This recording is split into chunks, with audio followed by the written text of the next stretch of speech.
After a full year using the S25 Ultra, I switched to the S26 Ultra, and in this video, I'm going to tell you everything I found. I transferred over 220 apps and around 250 gigabytes of files. I'm going to tell you whether I felt a real difference in the essentials, the things we use every single day or not. And by the way, this time I actually used two versions of the new Ultra. The one I got while I was traveling, which was the hero color, the purple one, and the one I got after the trip. And for that one, I chose the sky blue color, which is really something special this year. I'm going to tell you everything you need to know in today's video. So as always, hit that like button and let's get into it.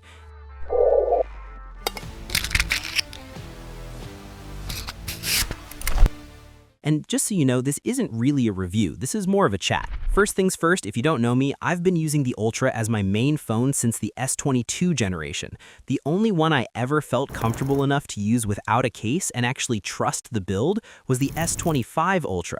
I've said it many times, that phone could genuinely take a beating with its grade 5 titanium frame. That was the highest grade Samsung ever used, and we're going to see what they did with the new one in a moment.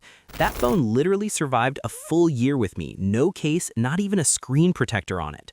Now, I learned my lesson and did what I should have done. The moment I got the S26 Ultra, I had some self-respect. I grabbed a slim case and put it on. For two reasons. First, the frame this time is aluminum. Yes, guys, aluminum is still a metal. It's still a premium, respectable material, no question about it. It's not plastic, but aluminum is slightly less durable than titanium, just a little bit. The second reason, and this one genuinely annoyed me, is that because the phone got thinner, the camera bump got significantly bigger. So now when I put the phone flat on my desk just to check notifications, the phone wobbles. With the S25, there was a slight wobble, barely noticeable. You could still use it just fine on a flat surface. But this one, the wobble is much worse. So I said, all right, let's take advantage of the phone being thinner. It's slightly thinner than the S25, so let's grab an ultra slim case, put it on, and go back to using our flagship phones the right way, inside a case. Kind of like the iPhone 17 Pro Max, which is also really hard to use without a case these days. But this phone keeps making me want to pull it out of the case and use it naked. Why? Because the feel in hand is incredible. This is the most comfortable Ultra to hold ever. Like I said, the S25 Ultra had the best build materials. The S26 Ultra has the best feel in hand. And that comes down to more than one thing. You'll say the rounder corners, and yes, you'll say the aluminum frame, which Samsung managed to finish really beautifully, especially at the edge where it wraps around the screen. It makes the phone extremely comfortable to hold for long periods. Honestly, I never felt like there was an issue with the S25 Ultra. I thought it was just fine. But when I tried the S26 Ultra, I realized it actually is more comfortable in hand. But honestly, Samsung going cheaper on the frame and making it aluminum instead of titanium, I just can't make sense of it.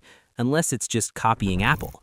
Well, Apple made the entire iPhone 17 Pro and Pro Max a unibody aluminum design, and it actually makes a real difference for their thermals. That's something they can sell you on. And another thing I noticed, the darker colors on the S26 Ultra are going to show scratches and wear more easily. The purple, I felt it was getting scuffed up pretty quickly, same with the black. But the lighter colors on this phone, I think those are going to be way more durable and won't show wear as much. Same story with Apple's iPhone 17 Pro Max. The orange and the dark blue get scratched up, while the gray or white doesn't. As for the camera island design with the circular layout, honestly, guys, it's not a disaster. It's not bad at all. You get used to it, it's not an issue. And I think those extra curves were done to match the corner rounding that, yes, made the Ultra lose its identity and basically become a bigger S+. But look, buy yourself a case and walk around with it and nobody will know if it's an S25 Ultra or S26 Ultra. It's an Ultra. It's distinct. It stands out. As for colors, I personally didn't love the hero color, the purple one, which isn't really purple or blue or black. It changes a lot depending on the lighting, and in the situations where I'm usually using my phone, like when the lighting is super soft with no strong overhead light, the phone looks kind of dark and dim. And the fingerprints on it? Didn't like that either, so I chose the sky blue, and after using it for a while, I remembered that the same color actually existed before, but with less premium materials and less shine on a mid-range Samsung phone that was a massive hit. Or maybe 2 phones or a whole series? Write in the comments what phone you think it is if you remember. It launched with almost the exact same shade of blue. Now tell me, which legendary design do you think will never be topped? The S24 with its rectangular look, the S25 with its subtle rounding, or the S26 with the aggressive rounding and the most comfortable design? And let's take a look at the new Ultra's screen, which is genuinely revolutionary. Yes, 6.9 inches, Quad HD+, second gen dynamic AMOLED, 120Hz, 2600 nits brightness, all the usual stuff. But this year Samsung marketed this display with an exclusive feature that doesn't exist on any other phone in the world: privacy display. And honestly, I really like it. The customization options Samsung built into this feature are impressive. It's not just a toggle you flip on and off. You can assign it to specific apps, so the moment you open them, privacy display automatically kicks in. You can also set it to activate automatically whenever you're typing a password or entering any private information. And the feature that honestly works the best, hiding your incoming notifications. So personally, I have it set up where I use the phone normally without privacy display. I never turn it on as a default. But the moment I go into WhatsApp or the gallery or Instagram or banking apps, I've already set it to automatically enable privacy mode so it blacks out the viewing angles from people around me. The idea is that you have 2 levels of privacy dimming. The first level, the lighter mode, doesn't mess with colors or kill the brightness in a harsh way. It reduces it, yes, but not aggressively. The screen still looks great and the people around you just can't see what's on it. But here's where it gets interesting. I've been obsessing over this phone. Every few minutes I'm showing whoever's next to me and asking, can you see it? Can you see anything? I've been doing a lot of experimenting to figure out exactly what angle makes the content invisible to the people around you. And I'm talking about the first dimming level, not the second. The second level, maximum, does a serious job of blocking the screen, but it messes with the shadows and contrasts and makes it feel like you slapped a really cheap privacy screen protector on. So honestly, I've only used that mode once or twice just to try it. In everyday use, I stick with the light privacy mode. But the notification hiding feature, that one actually works really well, especially with dark mode on. Notifications come in small and dimmed. It looks great.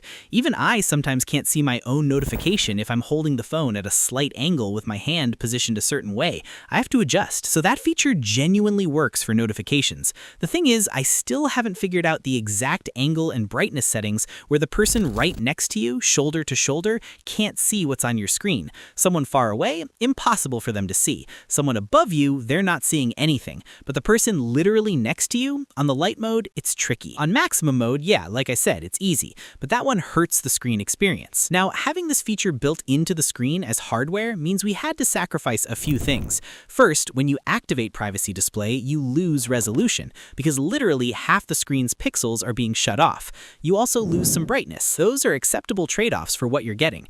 But there are other things you'll be giving up permanently even when privacy display is turned off on the S26 Ultra. First, the anti-reflection coating has noticeably dropped compared to the S25 and even the S24. That's clearly something Samsung had to compromise on in the hardware or screen manufacturing process. I know this won't matter to a lot of people since they put screen protectors on anyway, so sure, we can move past that. Viewing angles themselves have also been affected because, like I said, there are 2 types of pixels: wide-angle pixels and direct-angle pixels. So naturally, when you tilt the phone side to side, the viewing angles are more limited than before. Now, the question is, are these trade-offs acceptable given how revolutionary this feature is?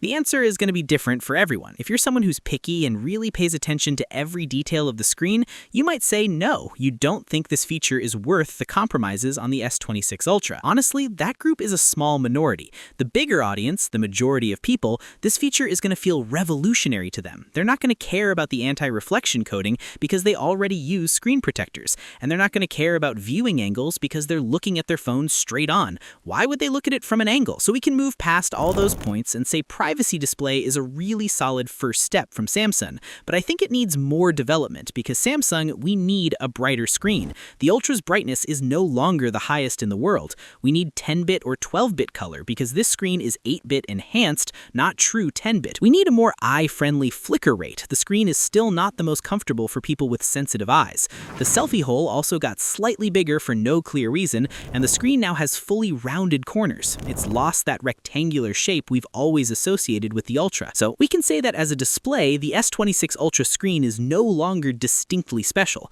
It's basically on par with any other Android flagship display.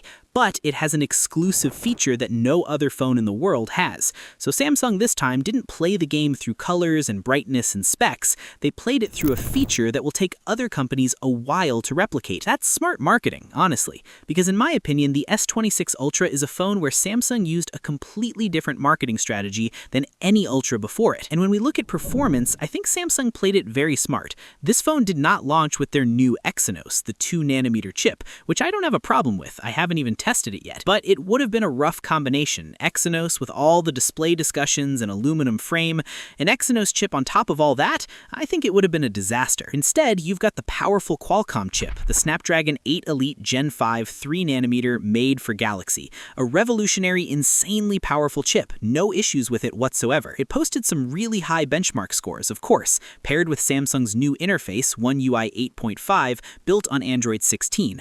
The chip performs great overall, but it does still throttle slightly under heavy workloads. The thermal throttling is still more aggressive than Apple's chip, and the aluminum frame didn't really help with cooling. The phone still warms up relatively quickly under above-average tasks. Not regular everyday use, that's totally fine, the phone stays cool, but push it above average and it gets warm. And honestly, in terms of thermals, it's still behind the iPhone 17 Pro and Pro Max, which have been some of the best thermal performers I've tested recently. But to be fair, the aluminum frame on the S26 does help it cool down faster. When it heats up, it recovers noticeably quicker than the S25 Ultra. On the real-world performance side, like I said, I transferred all my data, 220 apps, 250 gigabytes of files. And honestly, after the transfer, I realized the S25 was a trooper for putting up with me. I'd completely maxed out its storage, not something I'd recommend to anyone. This time, I went with the 512 gigabytes version on the S26 Ultra, so I don't run into that again. And I found that at the end of the day, both phones basically give me the same performance experience. In my daily use, I don't feel a generational leap going from the S25 to the S26. It doesn't feel smoother or more fluid to me. It just feels like, yeah, this is a solid phone, it's good, it works great. But that's in my specific use case, because I'm more of an apps guy, not really a gamer. And yes, it runs PUBG at 120 frames, and the experience was good. It held up for a while before warming up. No complaints, but like I said, I'm not feeling a major leap in the experience. What I am feeling though is One UI 8.5, and guys, this software is excellent. Hopefully it rolls out to all your Samsung phones soon. When you try it, you'll understand just how focused Samsung has gotten on the software experience, almost Apple-level focused. And personally, One UI 8.5 is the best software I've used, better than any other Android skin, and honestly better than iOS too, by a long shot. I don't want to keep repeating the AI features I already covered in detail in the first impressions video, but the feature I use the most and genuinely love is the ability to edit a photo using a text prompt. You just write what you want and it does it. The possibilities are literally endless. Go wild, edit whatever you want, and let Samsung servers handle it. Don't worry about it. Yes, the resolution might drop slightly when you zoom into the edited area. You'll notice some loss in detail, but it's free, it works really well, and you're just using it constantly. And this feature will definitely come to the S25 Ultra. Samsung just hasn't confirmed exactly how or when. The pen is still tucked inside the phone's body, but now it's shifted all the way to the side in the rounded corner area. And because it's sitting in that rounded section, it now has a specific orientation. The button has to face forward. Otherwise, if you put it upside down, the phone won't say anything, it'll just go in, but you'll feel this slight ridge sticking out and it'll look wrong. Having the pen inside the body meant Samsung had to sacrifice MagSafe file magnets on the back. Samsung basically told us, we tested it and found that it's either the pen inside the body or magnets on the back. We can't have both. So we chose the pen because you guys love the Ultra's S Pen. And honestly, that's a fair call. But Samsung, please don't go back on that next year and launch with magnets and no pen. That would make zero sense to me. Commit to something. If you want MagSafe or accessories that attach to the back, get a case that has built-in magnets. Go with an official case to avoid any issues with the pen. And yes, Samsung has started taking their official accessories more seriously. Like I said, this phone is made to be used in a case. And with a case, you can get wireless power banks and all that good stuff. One thing that didn't change on this phone is the battery, 5,000 milliamp hours. But in real-world use, it has changed, and I want to tell you something that might actually surprise you. This is honestly the thing I felt the most out of everything that changed going to the S26 Ultra. Let me explain why. I have a lot of apps on my phone, so on the S26 Ultra, my RAM is constantly maxed out. Apps are running in the background, and I've set them to never be killed. They can't go into deep sleep. Work apps and a few other things, not games like you might think. Plus dual SIMs, so the phone is always under load. I always noticed that my standby time wasn't great. Samsung's standby time in general isn't great. You feel the gap between it and iPhone. Put your phone down for 2 or 3 hours while you're working at your desk, pick it up, and you'll find it was struggling with the network because the signal wasn't great, and it dropped a few percent just sitting there. That was always mildly frustrating. Now, the new Ultra's battery has improved in a crazy way. Like if I ended the day on the S25 with 10 or 15%, the S26 might still have 30 or 35%. That's a significant difference, and the S25's battery wasn't bad to begin with. I'm not saying it was terrible. If you have that phone, you know the battery is solid. I'm talking about a higher level of battery efficiency, especially for users like me. I'm not the type who keeps the screen on all day doing stuff constantly. My screen on time isn't huge, but throughout the day, I'd watch the battery drain from background apps and network activity. There's real improvement here, and I genuinely love it. And there's also a noticeable improvement in charging speed. The phone now charges fully in 45 minutes or less, and it doesn't get very hot while charging. That's something I appreciated. Wireless charging has also increased to 25 watts. And no, it's not MagSafe like I mentioned. As for cameras, the hardware didn't get a massive upgrade. The main 200 megapixel lens got a wider aperture for the first time, f1.4, and the 5x zoom lens, 50 megapixels, also got a wider aperture, f2.9. That's the second most important lens after the main one. But beyond that, there are some software additions to the camera that matter, not necessarily as features you'll use all the time, but as marketing features. The horizontal lock. If you open Instagram or YouTube Shorts, you'll find an insane amount of reels and shorts made with this feature. People in front of mirrors holding the phone and spinning around while the video stays completely stable. And you're sitting there like, wait, how?